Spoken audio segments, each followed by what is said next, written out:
মৰাণৰ নতুন নগৰত ভয়ংকৰ পথ দুৰ্ঘটনা। জোনাকী বিবাহ ভৱনৰ সন্মুখত ৩৭ নং ৰাষ্ট্ৰীয় ঘাইপথৰ কাষত বাগৰিল এখন ১৬ চকীয়া কয়লা ভৰ্তি ট্ৰাক। দুৰ্ঘটনাত পতিত ট্ৰাকখনৰ নম্বৰ AS03CC3633। দুৰ্ঘটনাত কথমপি ৰক্ষা ট্ৰাক চালক আৰু হেণ্ডিমেন। গুৱাহাটী অভিমুখে আছিল কয়লা ভৰ্তি ট্ৰাকখন। ঘটনাস্থলীত মৰাণ আৰক্ষীৰ দল উপস্থিত হৈ ট্ৰাক উদ্ধাৰৰ বাবে যুঁজা কৰিছে। মৰাণৰ পৰা ৰাজু মিশ্ৰাৰ প্ৰতিবেদন, এনিফাৰো 24।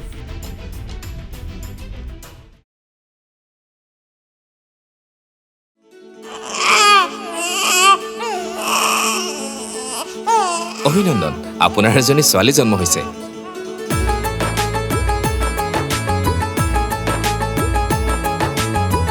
লাহি পাহি এজনী পৰি